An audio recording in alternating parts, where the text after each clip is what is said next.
अंदाज नया, माध्यम नया, पॉलिटिक्स वाला, आओ राजनीति करें। नमस्कार, आप देख रहे हैं पॉलिटिक्स वाला। मैं हूं राशिद अहमद खान। बैतूल से भाजपा विधायक हेमंत खंडेलवाल भाजपा के नए प्रदेश अध्यक्ष बन गए हैं और हेमंत खंडेलवाल का नाम तो काफी दिन से चल रहा था। नाम तो फहरिस्त में कई ज्यादा थे, नरोत्तम मिश्रा भी थे, अरविंद भदौरिया भी थे, लेकिन सब पीछे रह गए। डीडी उइके का भी नाम आखिरी वक्त पर आया था, लेकिन हेमंत खंडेलवाल को ही निर्विरोध भाजपा का प्रदेश अध्यक्ष चुन लिया गया है। और हेमंत खंडेलवाल पर बात करने के लिए क्यों बने, उन्हें क्यों बनाया गया, हमारे साथ मौजूद है पॉलिटिक्स वाला के एडिटर पंकज मुकाती जी। पंकज जी, बहुत स्वागत है। पहला सवाल ही मेरा यही है कि हेमंत खंडेलवाल ही क्यों? कोई भी पार्टी, खासकर भाजपा में, किसी को चुनने के पीछे तमाम चीजें होती है। हेमंत खंडेलवाल के लिए जो तर्क दिए जाएंगे, बाकी तो भाजपा किसी को भी अध्यक्ष बना सकती है जी। लेकिन हेमंत खंडेलवाल ही क्यों? क्योंकि ये भाजपा वो नहीं है कि जिसको कोई समीकरण अलग तरह के साधने, इनको इंटरनल पॉलिटिक्स को ही साधना है, आंतरिक राजनीति को ही साधना है, सत्ता और संगठन को साधना है। हेमंत खंडेलवाल क्यों? इसका वैसे तो आप सामाजिक समीकरण देख सकते हैं, संघ से निकटता देख सकते हैं, सत्ता का संतुलन देख सकते हैं, संगठन की क्षमता देख सकते हैं, उनका पुराना अनुभव देख सकते हैं और मध्य प्रदेश की भौगोलिक राजनीति को देख सकते हैं। लेकिन सबसे एक लाइन में यदि कहेंगे तो हेमंत खंडेलवाल को चुनने के पीछे सबसे बड़ी वजह थी कि सत्ता और संगठन का संतुलन। अब इस वक्त हेमंत खंडेलवाल और मोहन यादव दोनों मध्य प्रदेश में एक ही खेमे के लोग हैं, यानी दोनों को बनाने वाला एक ही व्यक्ति है। दोनों पहले मोहन यादव के नाम की पर्ची निकलवाई जी, उन्हें मुख्यमंत्री बनाया। अब जब बात आती है कि मध्य प्रदेश में संगठन किसके हाथ में होगा, तमाम नाम आते हैं। अरविंद भदौरिया से कहानी शुरू होती है, दुर्गादास उइके आते हैं, नरोत्तम मिश्रा का नाम आता है जी, और भी कई नाम आते जाते हैं। महिला का वो बात की जाती है कि कोई महिला भी बन सकती है, अर्चना चिटनिस का भी नाम आता है, रंजना बघेल जैसे नाम भी आते हैं जी। जिसकी जो इच्छा थी उसने नाम लिए, लेकिन सबसे बड़ा मामला यही था कि सत्ता और संगठन का तालमेल बना रहे, और इसलिए पूरे प्रयास के साथ हेमंत खंडेलवाल को बनाया गया। ये तो बात हुई मुख्यमंत्री की पसंद की, उन्होंने हेमंत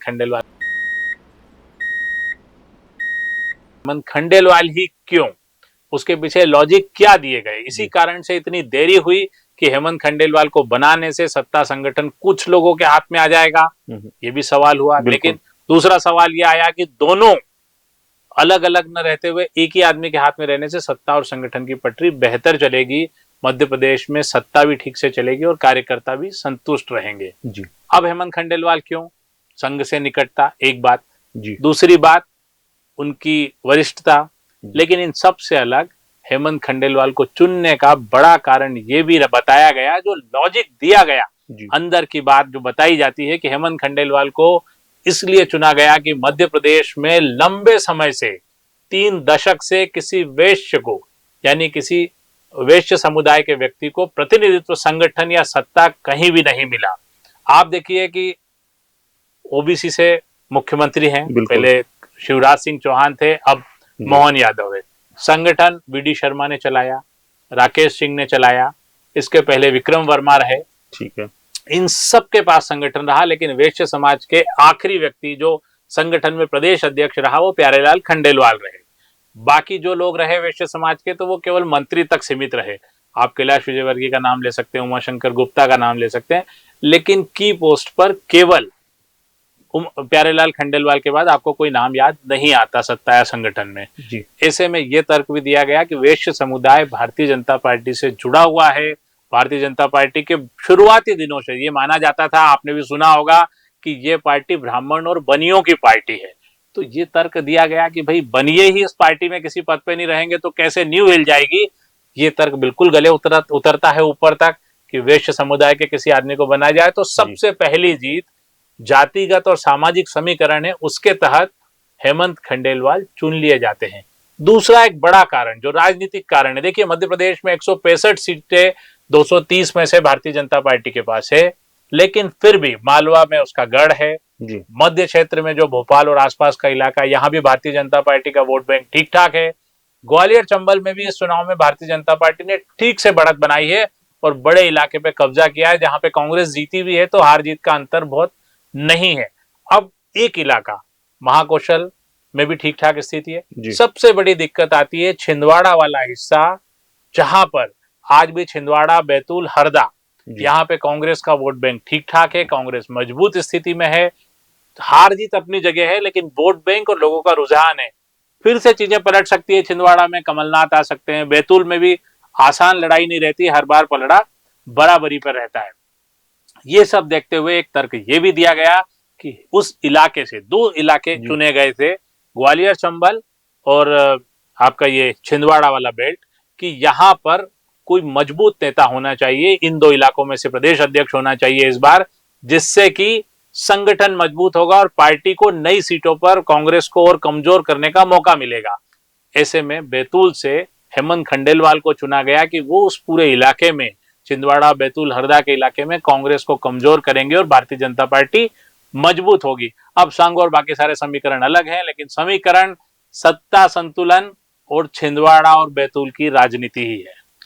पंकज जी, मध्य प्रदेश में अगर हम आमतौर पर देखें तो भाजपा में 3 बड़े गुट आप समझ में आते हैं। एक शिवराज सिंह चौहान, ज्योतिरादित्य सिंधिया और मोहन यादव भी अब मुख्यमंत्री, बतौर मुख्यमंत्री उनका अपना एक रुतबा है, रुआब है। तीनों को कैसे एक उस पे पेज पर लेकर आए संघ और जो भाजपा आलाकमान है वो खंडेलवाल पे कैसे एक मत हुए? क्योंकि जैसा कि आपने कहा कि मोहन यादव के सहमति थी खंडेलवाल पर, शिवराज कैसे सहमति हुए और सिंधिया कैसे सहमति? देखिए, अब ये तो प्रश्न ही मैं आपके उससे सहमत नहीं हूं जी कि मध्य प्रदेश में 3 गुट हैं भारतीय जनता पार्टी में, शिवराज सिंह चौहान, कैलाश विजयवर्गीय और मोहन यादव। जी मध्य प्रदेश में कोई गुट नहीं है जी, केवल एक ही गुट है। और वो सारे जो गुट आप जिनकी बात कर रहे हैं, शिवराज सिंह चौहान या कैलाश विजयवर्गीय, ये सब कृष्ण तत्वों में समा चुके हैं जी, कहीं कुछ बचा नहीं है जी, जो है मुख्यमंत्री हैं। भारतीय जनता पार्टी का इतिहास रहा है, शिवराज भी जब मुख्यमंत्री थे तो वे थे। तो अभी भी ऐसा कोई वो नहीं है। और संघ ने तो चुन लिया था हेमंत खंडेलवाल को, जो 2 लॉजिक पे हमने बात की।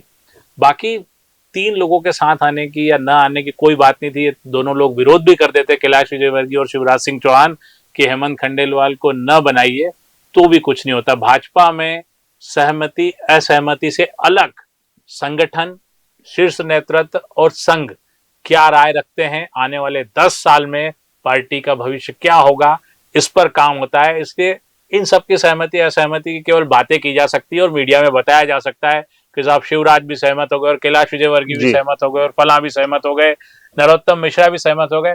आप एक बात बताइए कि मुख्यमंत्री का चयन जब किया गया, किसकी सहमति ली गई जी, और किसने क्या विरोध कर लिया? मोहन यादव टिके हुए हैं, अच्छे से सरकार चला रहे हैं, इतने सहमति या इसका कुछ मतलब नहीं है। सब जो है गुट जो है गुटका बन चुके हैं भारतीय जनता पार्टी में। गुट जो है वो गुटका बन चुके हैं। मेरा अंतिम सवाल पंकज जी, एक बड़ा खबरें जो है वो चल रही थी, एक बड़ा तबका था जो आश्वस्त था कि इस बार आदिवासी प्रदेश अध्यक्ष बनेगा। आखिरी समय में डीडी उइके का भी नाम सामने आया, इससे पहले फग्गन सिंह कुलस्ते का भी नाम आगे बढ़ाया। अगर आप बड़वानी से देखें तो राज्यसभा जो सांसद हैं सुमेर सिंह सोलंकी का भी नाम आया। तो कई ऐसे नेता थे जो बीजेपी अध्यक्ष पद की रेस में मध्य प्रदेश में आगे चल रहे थे, लेकिन ऐन वक्त पर आदिवासी जो फेस है उसको ना चुनकर जो जनरल कैटेगरी से आपने जैसे पहले बताया भी, उसकी वजह भी कई सारी बताई, लेकिन आदिवासी क्यों नहीं? आदिवासी चुनने की बात तो भारतीय जनता पार्टी में बहुत होती है जी। ये विपक्ष भी आरोप लगाता है कि भारतीय जनता पार्टी किसी आदिवासी को कोई बड़ा पद नहीं देती, केवल उनका उपयोग करती है जी। तमाम नाम पे चर्चा होती है, सब कुछ होता है। सुमेर सिंह सोलंकी पिछले 3 साल से, जब से वीडी शर्मा का पहला कार्यकाल खत्म हो रहा था, अध्यक्ष बन रहे हैं, अध्यक्ष के दावेदार हैं जी। उसके बाद बड़वानी के ही सांसद गजेंद्र पटेल का भी नाम आता है, फिर दुर्गादास उइके का नाम आता है। लेकिन मुझे ऐसा लगता है कि भारतीय जनता पार्टी को ये बड़ा लगता है कि कोई ऐसा आदमी हो जिसमें संगठन की क्षमता हो, चीजें देख पाए, समझ पाए और जिसकी सब सुन सकें। सिर्फ नाम का अध्यक्ष ना, नाम का काम अध्यक्ष, का अध्यक्ष डमी अध्यक्ष पे भाजपा हाँ। नहीं जाना चाहती, केवल जातिगत समीकरण के लिए। तो इतनी सारी योजनाएं चला रखी है, इतने सारे लाभार्थी हैं, इतनी सारी चीजें हैं कि क्या फर्क पड़ता है अध्यक्ष कोई बने। अब उस तरह की राजनीति रह नहीं गई है, इसलिए अध्यक्ष किसी भी वर्ग का हो सकता है, लेकिन दो बड़े वर्ग, क्योंकि राहुल गांधी ने राजनीति को ओबीसी सेंट्रलाइज कर दिया है, ऐसे में ओबीसी और सवर्ण दो वर्ग सबसे महत्वपूर्ण वर्ग हो गए हैं, बाकी सारे वर्ग सेकेंडरी चले गए हैं। राहुल गांधी की जातिगत आंदोलन के बाद, ओबीसी की राजनीति के बाद ये मुश्किल जरूर आई है भारतीय जनता पार्टी के पास कि यदि वो सब कुछ आदिवासी, दलित और पिछड़ों में बांट देती है तो सवर्ण, जो उसको पहले दिन से नींव का पत्थर है उसकी, उसको धन भी देता है, मन भी देता है और वोट भी देता है, वो छिटक जाएगा, और जिसका बड़ा नुकसान भारतीय जनता पार्टी को लगता है। और वो नुकसान केवल वोट बैंक का नहीं है, कई तरह के नुकसान है। इसलिए आदिवासी के बजाय हेमंत खंडेलवाल पर ही भारतीय जनता पार्टी ने भरोसा किया।